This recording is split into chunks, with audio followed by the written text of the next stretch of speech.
What am I specifically of? I was playing around with some pool noodles and I thought, wouldn't it be cool if we could make a raft that goes on the water? I did a little searching and I couldn't find any, at least not any sturdy type of rafts.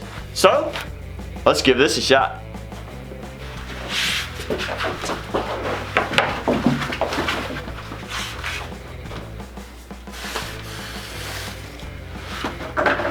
It's not very easy when your workshop is only a little bit longer or wider than the raft you're doing.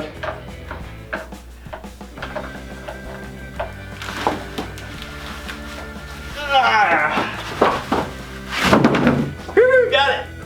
Now pool noodles by themselves, of course, are quite flimsy.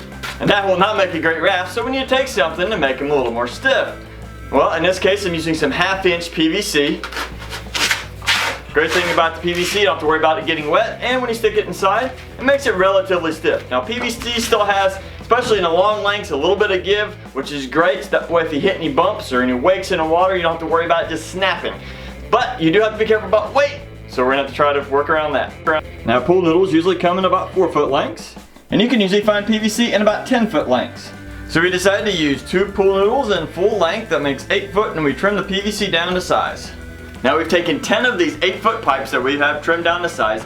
We've doubled up the pool noodles on it so that now it's 8 foot long and I have 10 of these pool noodles wide. That should give us a decent amount of surface area. Let's see how we can hold these together.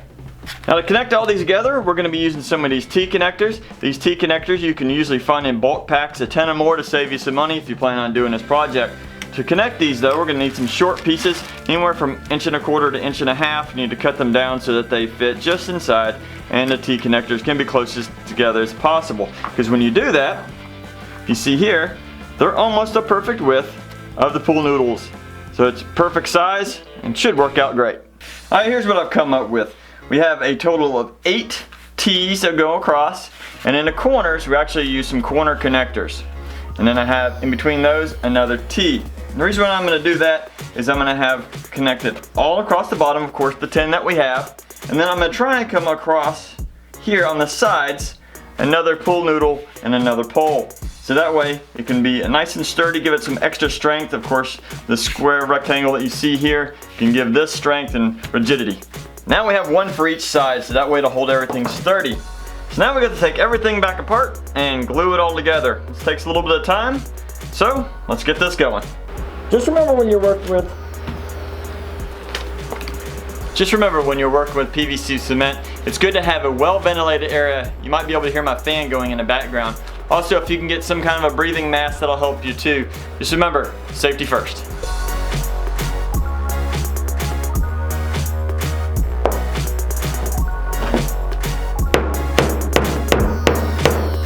Now that I have all these glued together and relatively straight, I'm going to have to attach them to all these poles. I'm going to have to do this one at a time, bracing them against the wall so I can make sure they're all fully seated.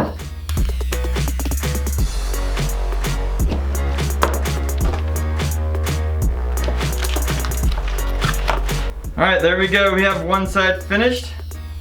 Everything is connected nicely. Let's see if we can get the other side done. This side I'm going to do a little bit differently. I'm going to try to connect 2 of these pipes at a time. First by connecting the connectors, and then attaching them and gluing everything in place, then hopefully being able to attach each of these 2 separate sections at a time to get everything straight.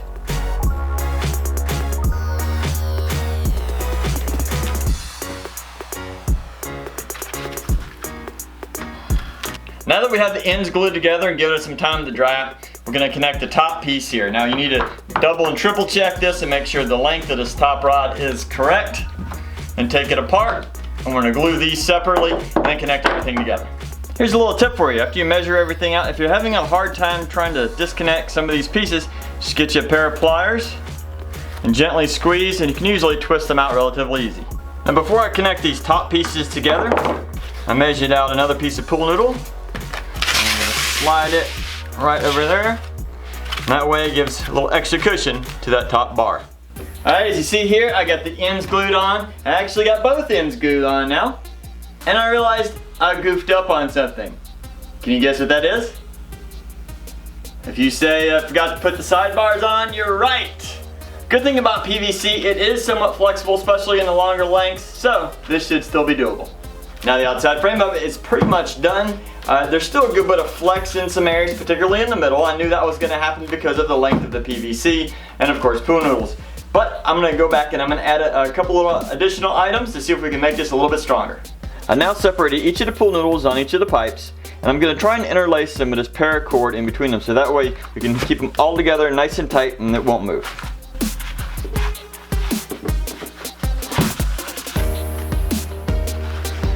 I got the paracord tied off here in the center with several knots, and it seems to be doing the trick. The Pool Noodles are staying tight together, and you might be able to notice it has pulled the center of the raft in to the center a little bit. That's fine. Main thing is to keep these from separating.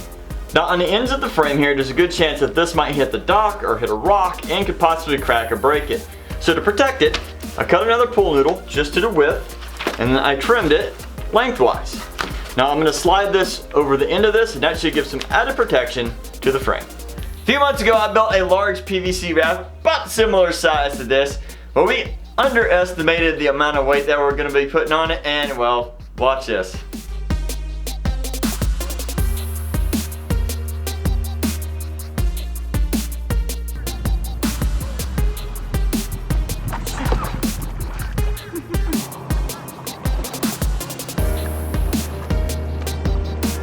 So for this one, I'm going to be actually doubling up the Pool Noodles. I'm going to create another layer, and that way it should ensure that we should be able to ride this one together.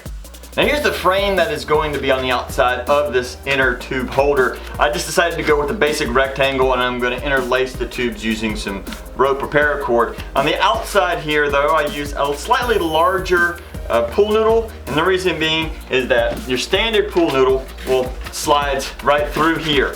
But this larger Pool Noodle won't as easily. So that should give some extra structure support to keep things from getting out of whack. Now as I was putting this second layer on, I realized that I was going to be 7 noodles short. So I had a bunch of these scraps sitting around, and I decided to take some PVC and make 7 more. Now the great thing about the PVC, it is definitely more rigid than the Pool Noodle, so I mixed those amongst the other Pool Noodles, and now the second layer is going to be stronger. So now I'm going to take some more paracord, and I'm going to interlace each of these Pool Noodles together so that it holds true to the frame.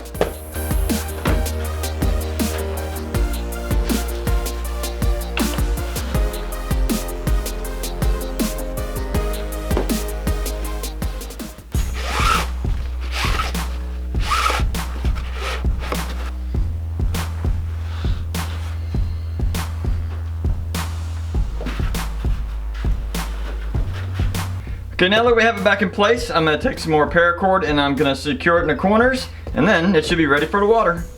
I enjoyed putting this project together, but it did take a little bit longer than planned. Plus, I want to make sure that PVC cement is fully cured before this actually hits the water. So, in the next video, we're going to take this out to the lake, we're going to have fun paddling around with it, and just see how much weight, if it can handle both me and my son, out on the water.